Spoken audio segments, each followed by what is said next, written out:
north-east coast of the UK. We are in north-east Yorkshire on every disused station number. It's like number 30 or 31, mid-September, beautiful sky. When we came here, we decided to either do Scarborough to Whitby, or Whitby up to sort of Loftus and Middlesbrough and on that way. We decided upon the latter. We didn't have time to do both, did we, basically? No. We got a few other plans up here.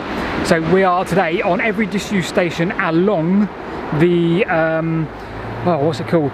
Whitby, Redcar, Middlesbrough, or Whitby, Middlesbrough, Redcar, Union Railway. Whitby is gorgeous. This little trip was filmed in the late summer, and owing to everybody rushing to get their holidays in, we could only get a hotel booked in Middlesbrough, so this heavily influenced our decision to cover this line instead of the Whitby-Scarborough southern route. Before we started to tell the story of the lost railway here, we took a trip into the famous town and the 199 steps. Well, at least the cobble road just next to them. You really wouldn't want to try walking on this in the rain. Today, of course, is about the railway that headed north. Whitby itself is still served by a railway from the southwest, which winds its way along the Esk Valley. Prior to 1958, however, you could have caught a train from here and headed north along the beautiful coastline. You'd have travelled south for 500 yards under the stunning Larpole Viaduct before heading up and north through West Cliff, the first station on the line now long forgotten. You join us back at the Sandsand Beach, about to start our walk northwards.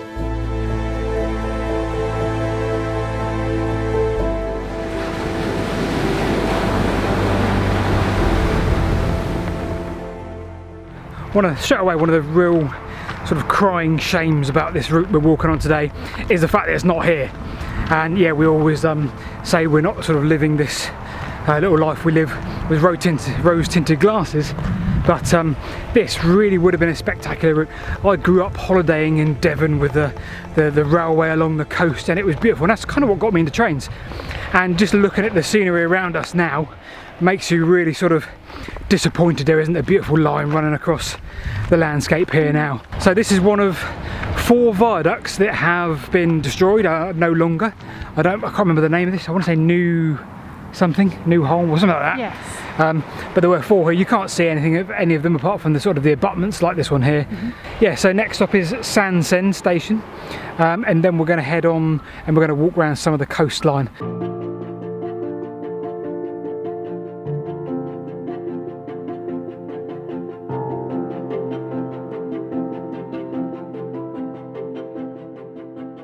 We decided we would park up here in Sandsand, almost immediately below the actual station itself. You can walk along the coastline here to the north for miles.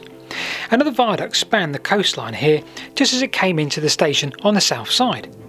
Sandsand Station is now privately owned, and they are in the process of having a couple of coaches put here to use as holiday homes. It should be made very clear at this point, whilst I'm doing some overlay, that the Whitewicks are available to come to your holiday home, your B&B, your cottage, or any railway related themed accommodation and do a review/video on said topic.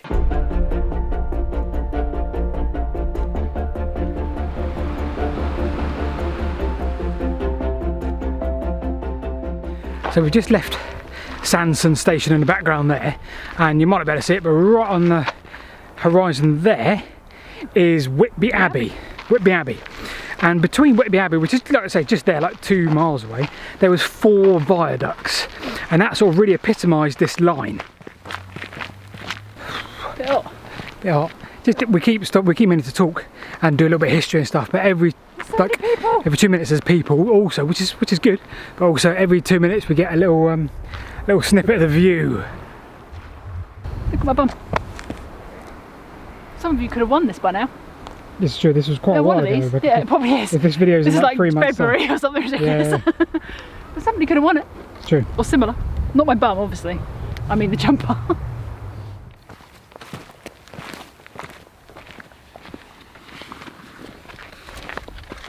Right, so where were we? We're talking seriousness now, we're starting messing around. Whoa! So, bit windy, forgive the wind. We're on the coast, so you know what you expect. History of the line, ready? Go for it. Right, so the contractor that built this line, or at least the engineer, the guy that sold it to the company, to the shareholders, he was very much known for over-exaggerating what could be done. And again, 4 big viaducts in the background over a 3-mile stretch, and the landscape we're on right now, this is the first time we haven't been on the edge of a cliff, right? Yes, we've got a bit up next to us there now. Yeah, You can see. You can see. But again, that highlights what the landscape that they came across. Yes. So in 1866 this line was first conceived, and it was all good. Little did they realise that it was going to take another 20 years for them to build it. So that was for a number of reasons, partly and largely because this guy, this contractor, this engineer was always sort of over-exaggerating how easy it was to do certain things. After having first been conceived in 1866 with 1 tunnel, come the early 1870s they decided actually they need a Deviation Act, it was called, wasn't it? It was. And the Deviation Act was applied for and it was obtained, and that Deviation Act was to include 6 more tunnels, including the original Greencool Tunnel, which was planned to be a lot longer then. So we're now walking up to the first tunnel, which will be part of another video as we say, and then we're going to head on up the line even further.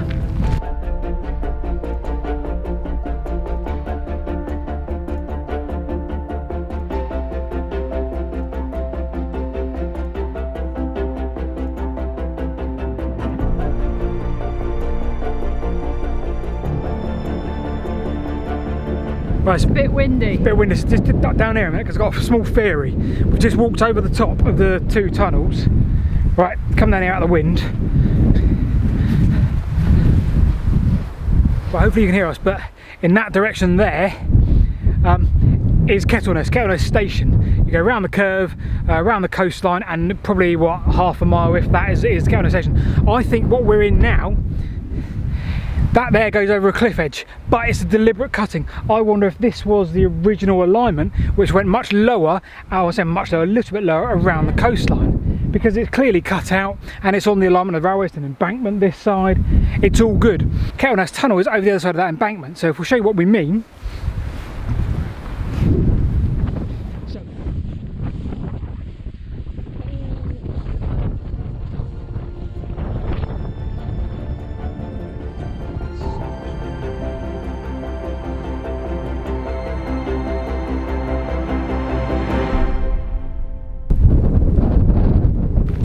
So the Whitby, Redcar, Middlesbrough Union Railway had almost been led up a garden path by this guy, and essentially they had to seek the help of North Eastern Railway come the early or the mid 1870s, and it wasn't built incomplete until I think it was 1883, and the chief engineer of North Eastern Railway felt he needed to explain himself and explain the actions of why this took so long to build. He basically said the original plans were just a complete mess. None of the tunnels were aligned. They wouldn't have made, you know, in terms of the hills, in terms of the landscape and the geography, largely because of all the random tunnels that they were building right on the edge of the cliff. And again, that's something we're going to explore in the next video. But North Eastern Railway came to the rescue, and they spent over £350,000, which meant that over £600,000 in total had been used to build this line.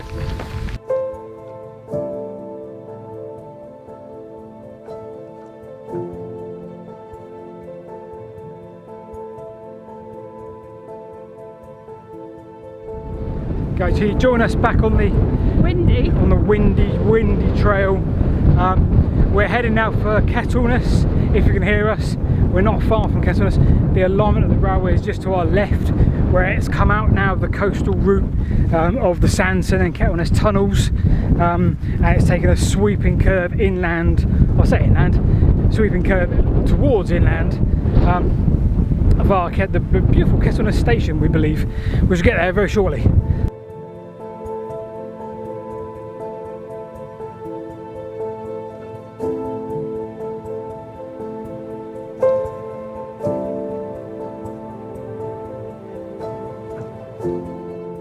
Oh my god, it's so windy. That's an understatement. Yeah, there's so much I wanted to say and talk about on the way. So much we have to tell you about this line in bits and pieces, and we've just seen the beautiful Kettleness. Right, where are we going next, Rebecca? What have we got next on the list? Oh, should I find the list? Yep. Hold on.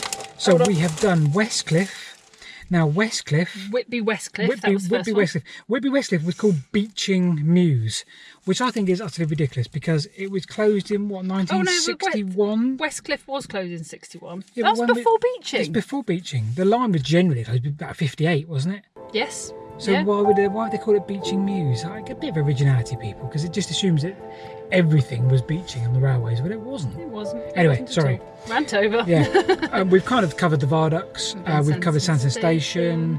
We've done Kettlnest Station. Hinderwell. Hinderwell next. Hinderwell and Staves. Yes.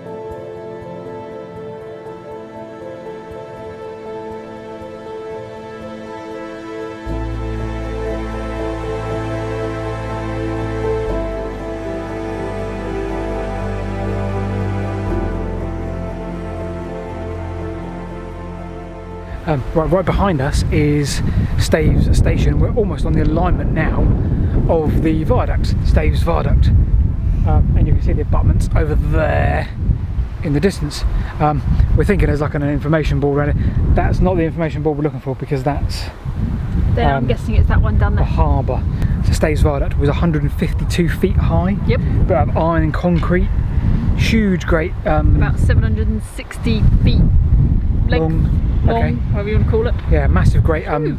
It's a real shame it got taken down, isn't it? Really, because it's. It is, but it always used to get closed in high winds. So right now yes. it would be closed. Yeah, good point. So they weren't allowed to go over it in 20-mile-an-hour winds, but they reckon they break that rule lots. No, they're only allowed to drive over it in 20 miles 20 an miles an hour in winds in above. kind of any winds, really. Oh. This is also not the information board you're looking for. Well, where is it? So we wanted to tell you all about this wonderful viaduct that was here. Huge, great construction, really picturesque, beautiful thing. But we're going to do it next to the information board, so it'll be a little bit, you know, here's the information board, check this out, but we can't do that because there is no information board There's that we got can to be one see. here somewhere. It comes to the other side because you can't get to the other side, there's no public access to the other side. Nope.